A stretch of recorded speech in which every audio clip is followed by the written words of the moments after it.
going on, everybody? Excited for a fun little video we have planned for you today. We are going to be looking at some commonly used youth slang, and me and some other people from different generations are going to try to guess what it means. So hopefully this will be informative for you. It'll be a little funny for all of us to laugh at. But just as an introduction, I am Preston Waller. As I said, I was born August 9th, 1994, and so I'm 25 years old. I'll let the other two people introduce themselves to you now. Hi, I'm Megan. I am one of the Next social media directors, and I am 17, and I was born in 2003. I'm Melissa, Megan's mom. I was born February 2nd, 1982, and I'm 38 years old. So what's going to happen is she'll read the word to us, and then it'll be up to me and Melissa to decide and write down on our whiteboards what we think that word means. And whoever gets it right or somewhere close to right will be rewarded a point, and whoever has the most points at the end of the 6 words will be the winner. So we're going to go ahead and get started with the first word. Our first word is bet. I'll probably get 5 out of 6 right. I'm thinking 6 out of 6, but we'll see. I mean, she has TikTok, so she's been all over it lately. I'm on quarantine. What else am I supposed to do? Wrong. Oh my gosh. It's right. That's right. That's right. That's what she says. Okay, Preston? I have 2. Let's do it and say no more. Preston is correct. Oh my gosh. So, so you say it like somebody's like, let's go to the movies, and you're like, bet. Like, okay, let's go. Yeah, that's correct. That's right. Okay, the next one is okay, boomer. Oh, I know this. Oh gosh. I've said this one to you before as a joke. I said, okay, boomer means whatever you say old person in a sarcastic manner. Okay. Kind of like whatever you say. I put, okay, old person. Okay, so they're kind of both right. I mean, it's kind of a thing to say, you're not going to listen to me no matter what I say, so whatever. Like, okay, boomer. That's what it kind of means. So, yes and yes. Yeah. Say both. Cool. The next one is snatched.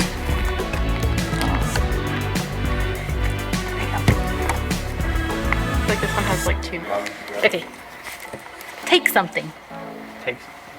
Okay. Like you snatched it. Yeah, okay. to take something. Okay. Snatched is a verb usually used in that manner. It means to grab something in a violent manner. Okay. According to the definition, you're both correct. However, slang, no. So So no. in slang, it would be like, oh, that like your makeup is snatched, or like that wig is snatched, or does something that like mean? that. And it can also mean like when something really surprised you, like somebody will be like, oh, wig snatched, like something like that. That don't make no sense to me. That don't make no sense to me, Jesus. Like next one. Ooh, I like this one. IMO. What? Oh, I know that. What? It's like, what's it called? It's like the letters IMO. Like, what does it mean? Like, you know, like Okay. So I think IMO, unless I'm terribly wrong, is means in my opinion. Oh. In motion? In motion. It means emotion. That is correct. It does mean in my opinion. Okay. Okay. Oh, good to know. So now when you text me that, I never text you IMO. that's why I didn't Cancel. Like, what does canceled mean? Okay. Plans changed. Plans changed. That's good. That's good. That's good. I said canceled means socially deemed unacceptable. So it's like a culture kind of thing. It's like a cancel culture. So if like a social media influencer does something wrong or like something socially deemed unacceptable, then you would like cancel them. Like they're no longer You don't popular. support them no more. Yeah. Like Oh, that. so they're canceled out of your life. Yeah, basically. Okay. Got it. She's learning a lot today. So this one is receipts.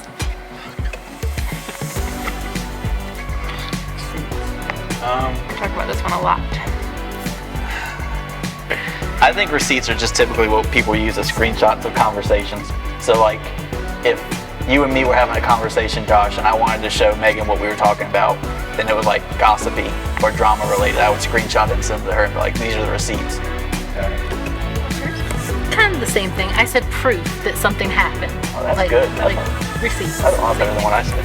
So they're both right. Hers is a little more right because Yeah. it's a very general like thing. It's like anything that can prove your point, especially with drama. But that you purchased something. Receipts. Yeah. No cap. Anything goes? Anything good? Yes. No cap. Okay. I didn't want to cuss, so I put no BS. Oh no. Like basically, like cap is like you're full of it, and no cap means like this isn't a joke. Like no BS. Like this isn't a joke. It literally means the exact same thing as saying no lie. Like Okay. it's the truth. Like cap means like you'll say like you're capping, like you're lying, or like no cap means no lie. Like I'm telling the truth. Right. So I guess no BS. Sorry, Mom. I like that one though. I like anything goes. Like that would be a good way to use it. See?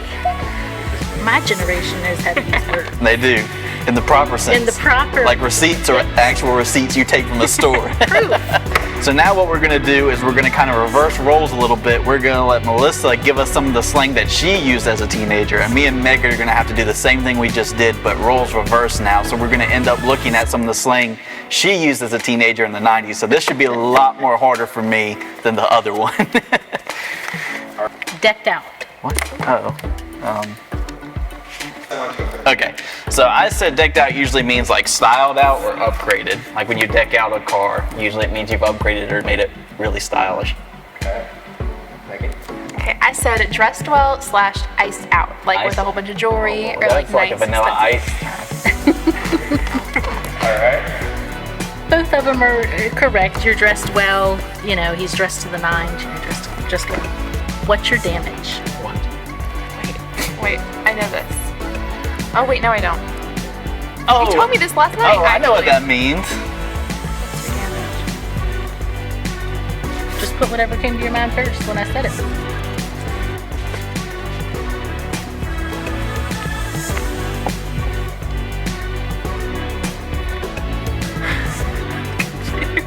I know this one. My mom uses this in reference to me. She literally said this last night. I don't know. I give up. You gotta put something. What's your damage?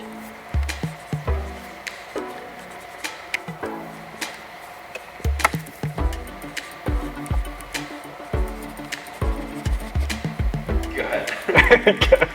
So how much did you spend? No. What's the credit card damage? Yeah, I said the same thing. So how much money did you spend? No. What? What's your damage? What is your problem? That's what it No. was. I remember this now. No. Ready for the next one? Yes. Okay. Don't flip your wig. Okay, I said it means don't overreact. I said the same thing. I said don't get upset. Correct. Sweet. Yay. But yeah. Okay, drop a dime. I know what this means in the drug sense. I said spend a good amount of money. Let's see. I said spend $10.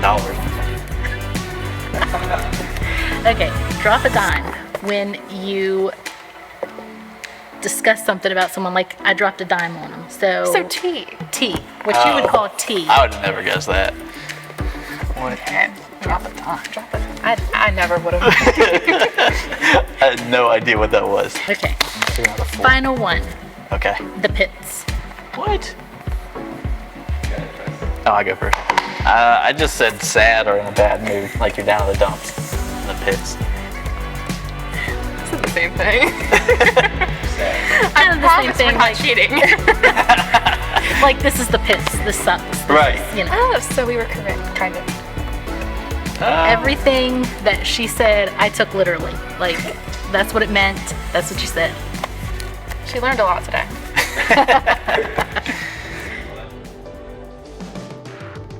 Hey, Forest Park, give me just a moment of your time. I want to ask you two questions. First of all, have you automated your giving? If you haven't done so yet, I highly encourage you to do so. It's easier for you and your family, and it's also easier for Forest Park. And we need your financial support now more than we have in a long time. This has been a very difficult time for a lot of people, and we need the folks who call Forest Park home to be as faithful and generous as possible. If you have questions about how to automate your giving, go to our website, fplive.org/giving, and you can find everything out you need there so you can make sure you set up your automation. The second question I want to ask is, have you completed the survey? We're doing everything we can to prepare for your arrival back here in our physical building, which we can't wait to happen. But we need to know information about you, how you feel, how you're preparing, so we can best serve you. We sent an email out last week, and inside the email was a survey. We've also posted the survey within all of our groups and all over Facebook. So if you haven't filled it out yet, please take a moment. It'll only take a minute or two to complete the survey and will help us so much. So once again, make sure you automate your giving, and number two, make sure you complete the survey. Thanks so much.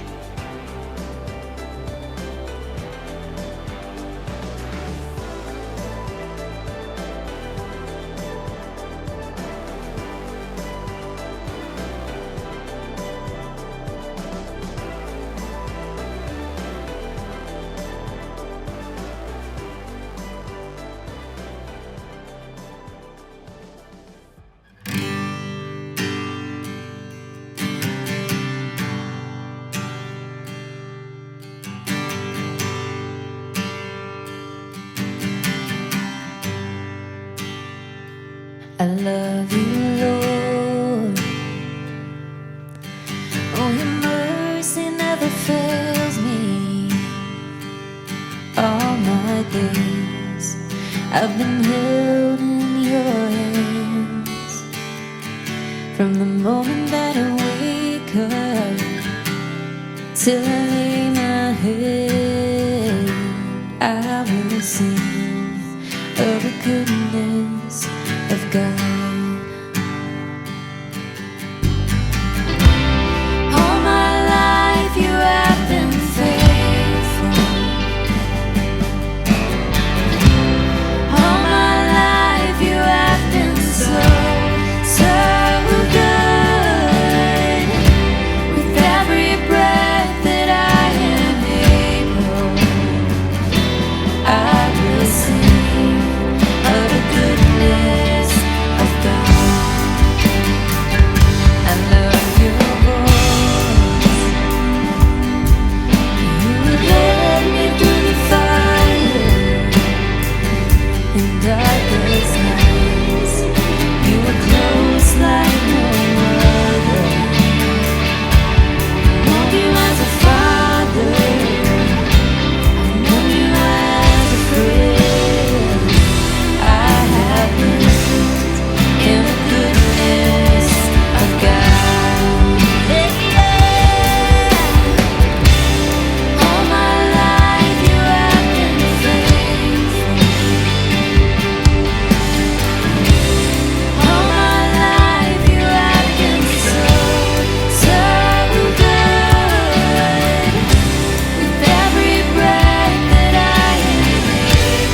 Today's message is part 2 of a series we kicked off last weekend. It's called Sorry, Learning How to Forgive. You can find all the scriptures and the notes and the big principles located in our app. You can actually follow along with us. Now, if you didn't know we have an app, just go to fplive.app, fplive.app, and you can download the app to your phone or to your computer, and then you can follow along with us as we go through this message. Again, the scriptures will be there. You can take notes inside that, and hopefully that'll help you out a lot. So go ahead and get whatever you need so you can get into today's message. I'm going to go fast. I'm going to give you a lot of information in just a short amount of time, and I want you to get all of this and not miss anything. I'll see you in just a moment.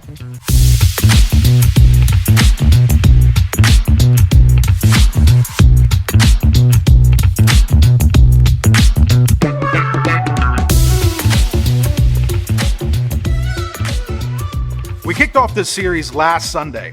We did so by answering the overall question: when it comes to the subject of forgiveness, does forgiveness matter? I mean, we know it feels good to forgive and it feels better to be forgiven, but maybe all of it's just emotional. I mean, it helps those who feel guilty and it helps those who feel violated. But does it actually do any good in the scheme of life? Yes. And I gave you 3 big reasons why it does. First of all, forgiveness is at the heart of Christianity. Remove forgiveness and Christianity dies. It is more than emotion. It is at the core of our entire faith. Without forgiveness, our faith crumbles. Number 2, forgiveness works in the real world. Forgiving people requires us to see people differently, through the eyes of compassion and mercy, through the eyes of God. And seeing people differently changes how we interact with people, which changes everything. And the third reason I gave you is forgiveness ends the cycle of revenge. Tens of millions of people are killed in war, and hundreds of thousands of people are incarcerated in our prison system because of a vow to revenge. We have to get back at those who got to us, whether it's national or personal. You hurt me, I hurt you. You kill one of mine, I kill 3 of yours. Forgiveness stops it all. So to answer the question, does forgiveness matter? 100% yes, it does. It is at the core of our entire faith. It changes how we interact and treat all people, and it puts an end to revenge. Those are huge concepts, big ideas. But today I want to break this subject down into much smaller pieces, and I want to spin the subject around and look at it from a different angle. Here's what I mean. Most of the time when we approach the subject of forgiveness, we consider it from the perspective of offering forgiveness to those who have wronged us. In other words, we look at it from the angle of us being the victim and learning how to forgive those who wounded us. But I want to turn this around and look at it from the other side. What about when we do the wrong and need to seek forgiveness? How do we go about that? And to even break it down further, how do we go about stepping up onto the first rung in the forgiveness ladder, saying, I'm sorry? Because here's what I expect. Many of you do not know how to apologize. You think you do, but you don't. And I'll be honest with you, I've never been great at apologizing. Don't get me wrong, I apologized a lot. I was constantly saying the words, I'm sorry, but I did not know how to apologize. And saying the words, I'm sorry, is not the same as apologizing.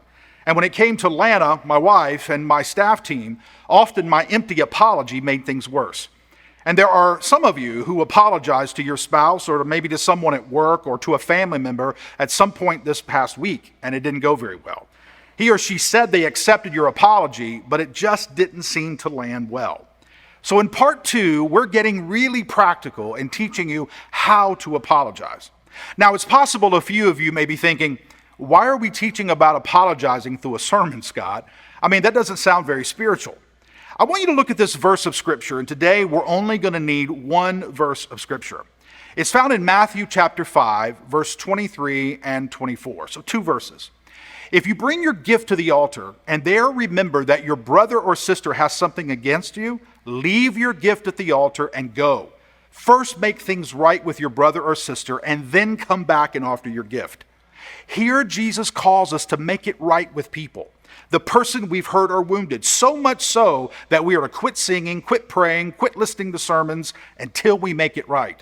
Leave church if you must. That's how important Jesus says healthy relationships are.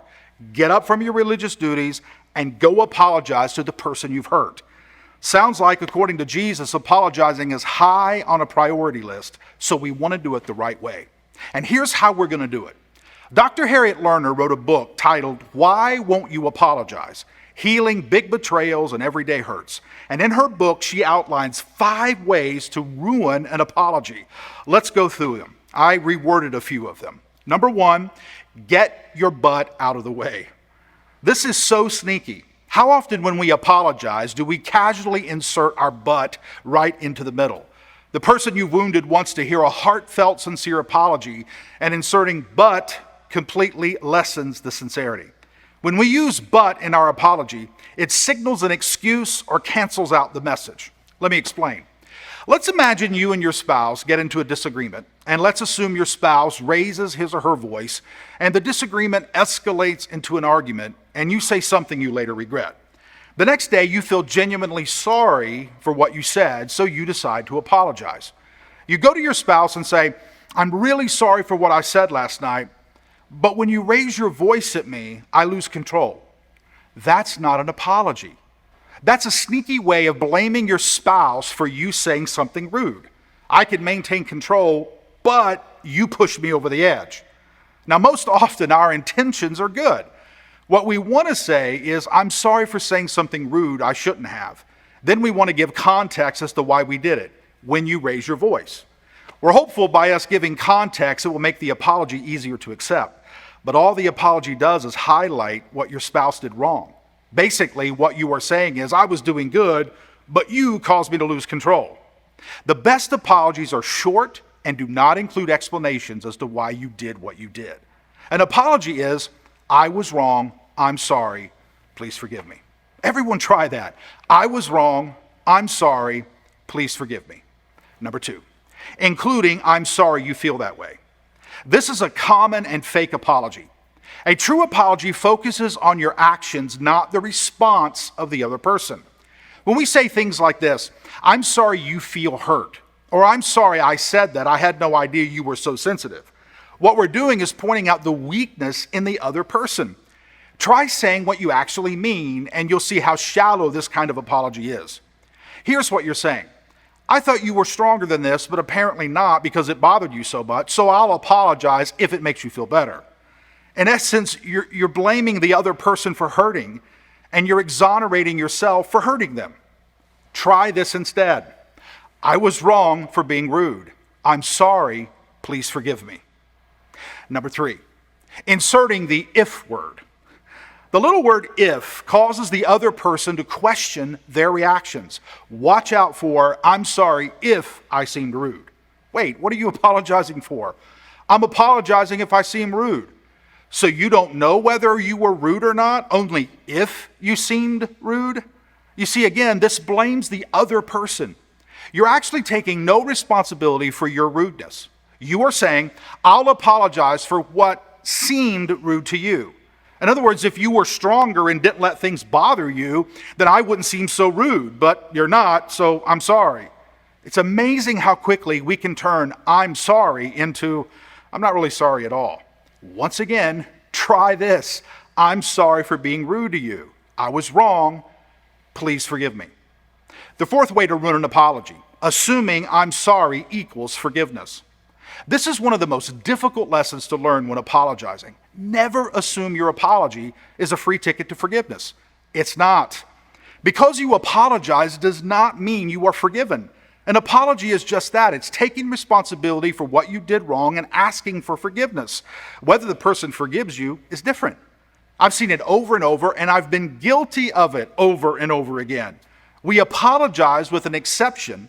Now that we've, with an understanding that we've been forgiven, we're like, forgive me already. I said I'm sorry. Never make the person to whom you are offering an apology feel rushed. They have to work through their own issues.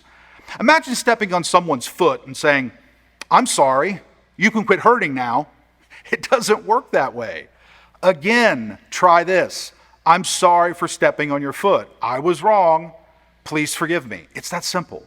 And the 5th way to ruin an apology, thinking it's about you. When you apologize, you are not apologizing to make yourself feel better.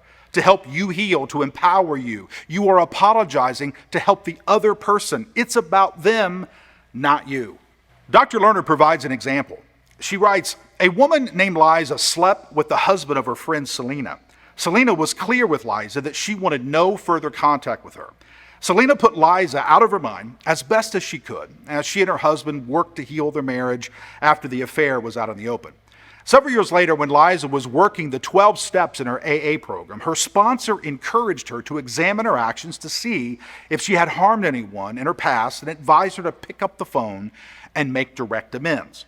Liza got Selena's cell number from a mutual acquaintance and left a voice message saying that sleeping with Selena's husband was the worst mistake she had ever made, and she wanted to meet for coffee so she could somehow make amends and tell her part of the story.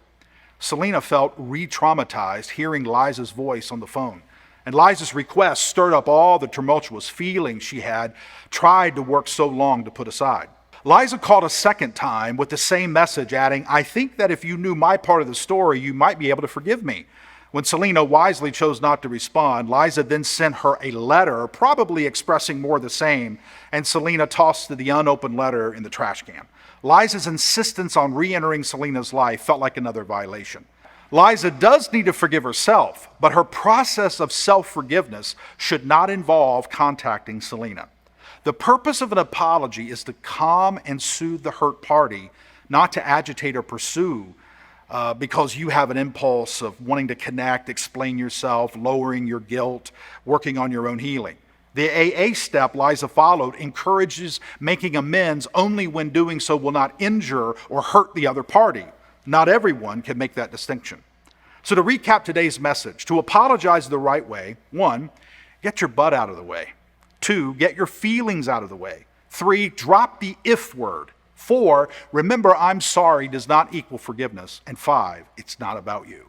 Jesus said if someone has an issue with you, you've wronged someone, get up, leave church if you must, and go make it right. Apologize the right way. Try this. I'm sorry. I was wrong. Please forgive me. I want to pray for you because I know many of you are struggling with maybe making apologies to people you've hurt, and you want to do it the right way. And hopefully in today's message, you've learned a few principles you can apply. It's important that we apologize the right way, the healthy way, and try to mend relationships and not allow them to continue to be strained. So as I pray, I want wherever you are, maybe you're sitting outside on your deck or in your living room or in your bedroom, or maybe you're cooking or preparing a meal for today, just wherever you are, if you possibly can close your eyes, bow your head, maybe reach over and take the hand of someone beside you. Join with me in prayer and let's ask God to help us mend relationships and work through forgiving and also asking for forgiveness. Join with me, please. Father, thank you that we can pause in the middle of our day and we can just download some truth into us. Father, relationships are so important that your word tells us that if we know someone has something against us, let's not ignore that and just continue singing or praying or even reading scripture. If we got to stop all our religious duties, do so. If it's going to allow us to go and make amends with people who we've hurt. Apologies are absolutely essential, and it's important we do them the right way. Open our hearts and our minds, teach us truth, and allow it to heal relationships and set us free. Thank you so much, Father, for these moments we have together. And we ask you to allow this truth today to change us. In Jesus' name.